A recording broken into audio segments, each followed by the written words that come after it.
All right, Shalom. Before I start, let me give all praises to Yahweh, Bahashem Yahweh Shai, Bahashem Rakakorash. The honors to the elders and apostles, a great millstone.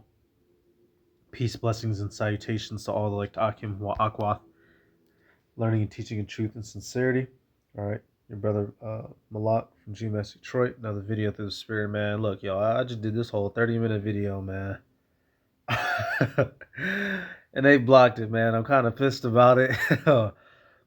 But it's I'll double back and use this clip. This is a whole different clip.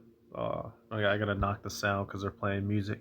But the whole point of this video, y'all, the ancient Romans persecuted the Christians, crucified them, famously fed them, which was us, the Israelites, Judah, Benjamin, and Levi, left in the land, and the Israelite foreigners, right, who, after Yahushua died and his preaching went abroad of the apostles, we started to believe and follow in the proper way, no longer trying to justify ourselves by way of the law, but understanding that faith in Yahweh Shai is the key to salvation. And I wish I could, oh my goodness, y'all, I wish I could play the clip that I really wanted to. It was from History Channel. Right here, how Christians divided the Roman Empire. Go watch this, right? Something that it states heavily, our very beliefs was completely against Rome, right? And it divided the empire. We have dietary laws. We have laws of sexual morality, things you can and can't do, teaching you, not to be worshiping idols, right? Which all these things are glorified and magnified in Rome and are glorified and magnified here in America today. So if the ancient Roman Edomites persecuted the Israelites, what do you think the American Edomites of today are going to do? Of this man's beast system. When he comes down, that NWO military force, what do you think they're going to do, y'all? Hey, right now, being an Israelite is cute. You get to run around with a big oversized garment. You might get to ride a horse. You might get to have sticks at camp. You might get to stand on the stage and let people pull on your garment. You might get to say John the Baptist was a red-tailed squirrel. You might get to say Yahushua didn't do any miracles. But soon, they're going to come spoiling and destroying. And is it still going to be fun to be an Israelite? You have to have this in your mind, y'all, that some of us, some of us are promised to, be untouched by damage, right? Motherfuckers gonna shoot and just gonna miss. But then there are some of us who will die as a testament to our faith, just like we did back then. All right, let me start with this real quick. So you have to have that in your mind. What we're in is not a fucking joke or fad or game. They gonna come to kill us, y'all. Revelation 2:10, for fear none of those things which thou shalt suffer. Behold, the devil shall cast some of you into prison, that ye may be tried, and ye shall have tribulation 10 days. Be thou faithful unto death, and I will give thee a crown of life. All right. We are about to go through trials for our faith, for this ministry. It says the devil shall cast some of you into prison. Was it talking about some redskin guy with a tail and a pitchfork? No. Who was the devil back then casting and persecuting the churches? The Romans. Who is the devil today? The Edomites, the so-called white man, back in today's time. He's about to come down hard on us because we are overturning his empire with the faith. He's sick of it. He's tired of it. Burgers and fringes is about to go away soon. So let's fast forward. Right? They accused us of sedition. And what did they start doing? They would round us up. They would have plots to come get us. And right here, at the start of this, it said 64 years after Yahushua. So this is 64 AD, 2 years before 66, the start of the first Jewish-Roman war. So they was already, persecuting us, right? Hey, who did Nero blame the burning on?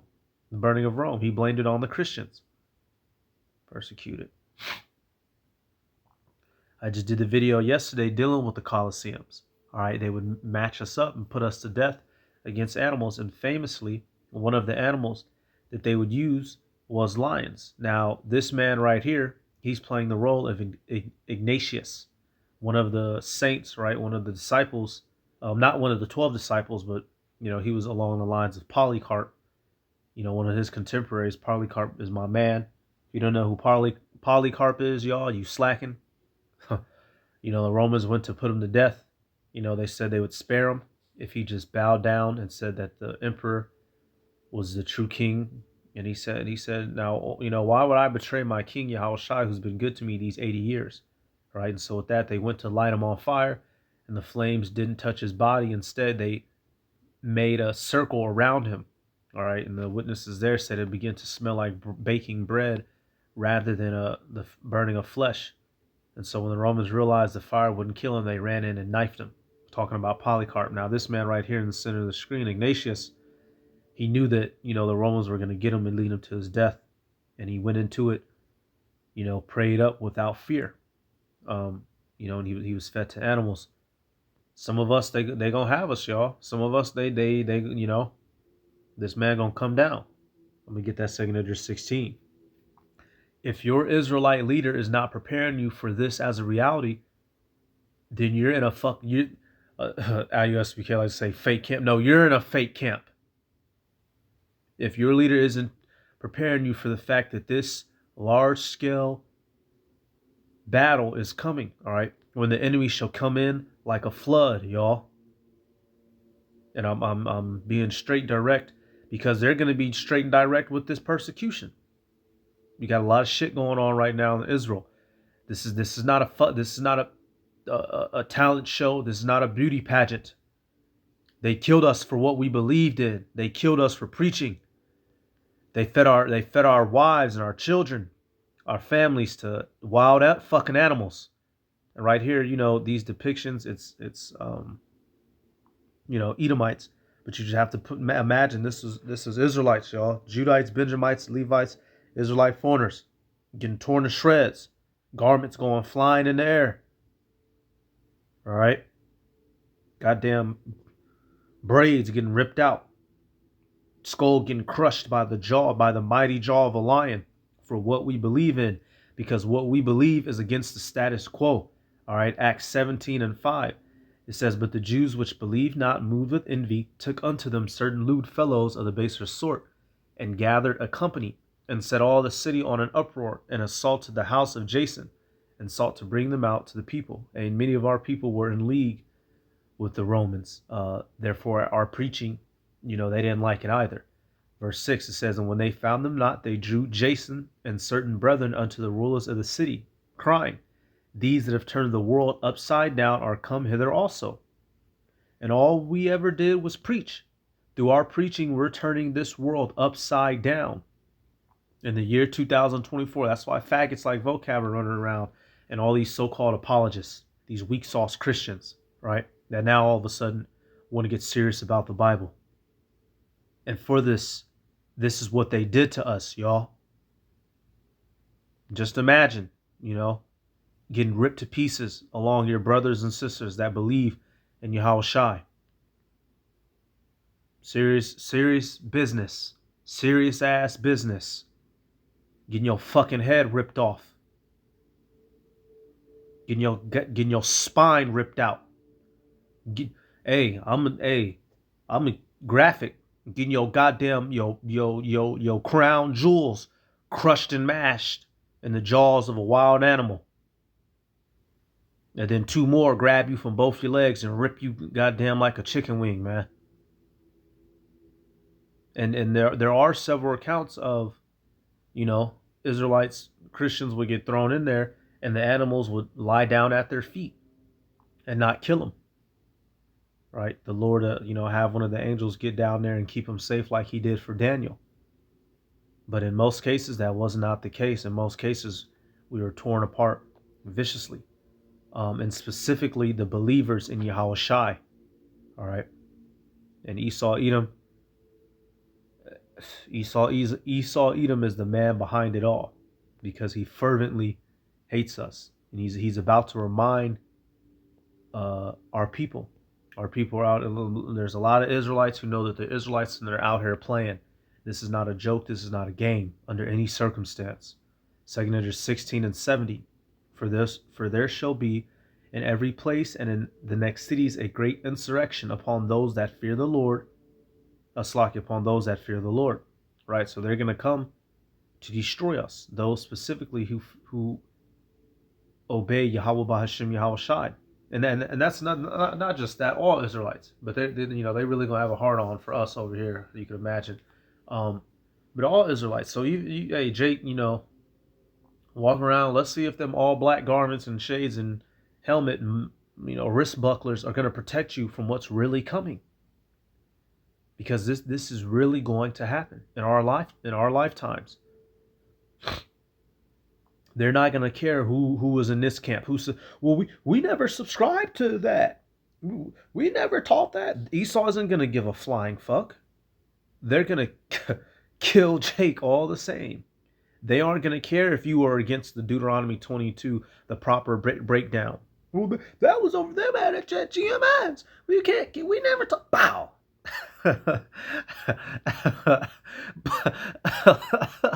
Blow Jake head off. They aren't gonna care when they dragging you into the back of that van for a concentration camp, Jake. Oh, oh we didn't. We wore all purple. We never wore them them dirty sheets. Well, they gonna whoop your ass too. Shit. Verse 71, it says, "They shall be like madmen, sparing none, but still spoiling and destroying those that fear the Lord." Right? So they're going to come down heavy on us, y'all. They're going to come down heavy. And if your Israelite leader is not preparing you or warning you of this, they are not a fucking leader. They're a sham, getting your money, and some of you, they getting your bodies. Silly women. All right. This is not a game, y'all. It's about to be crunch time. We are stepping into the next phase. They're going to paint us as the problem of the world to take away people's feeling of empathy for us and sympathy. They will have no problems watching us get torn to shreds. They will have no problems stomping you the fuck out. You understand? Look, now how the lion know to go for the baby first? Damn. How the lion know to do that first, man? That's crazy, man. That's crazy. Now, hey, some of us will be spared. I'll say many of us will be spared. Slakia. That's our hope. But there will be some of us who, as a testament to our faith, we will have to lay down our lives, y'all. And you have to accept that and be okay with it and understand that it's not a loss. It's a win, because how are we going to be raised up? 2 Maccabees 7. 2 Maccabees 7:13, it says, "Now when this man was dead also, they tormented and mangled the fourth in like manner." This is one of the brothers here in the Maccabees, the 7 brothers who were tortured to death. And then finally their mother, because they didn't want to eat, they didn't want to eat the swine. They didn't give in to the Greeks here. And this is a common thing of Esau. Torture you unto fucking death, because he's a demon. He's a devil, like it said in that Revelation. Verse 14, "So when he was ready to die, he said thus, It is good being put to death by men, to look for hope from the power, to be raised up again by him. As for thee, thou shalt have no resurrection to life." Right? So Esau, Edom, though he may kill us physically and remove us from this plane, we understand that we will be raised up immortally, without sin, and in the ruling leadership under Yahweh Bashim Yahweh Shai. Esau, Edom, he's not going to have part of that life. The life that he's going to have part of is enslavement for 1,000 years until his extermination. Okay? That's why he's going to be doing all this killing of us in the first place, because he's butthurt and he's mad. So, at the end of it all, I'm not saying this to scare the hopeful believers, the elect. I'm saying this to prepare your mind, your soul for what's coming. We know that in the end of it all, we're going to come out on top. But to know that, you have to know that this is coming in the first place. And if you are ignorant to this, then your leader has made you ignorant. And you should look into that. So with that, I'm going to give all praises to Yahweh, Bahasham, Yahweh Shai, Bahasham, or Chachorash, double honors to the elders and apostles of Great Millstone. Peace, blessings, and salutations to all the elect Akim, Wa Akwath, learning and teaching in truth and sincerity. Shalom.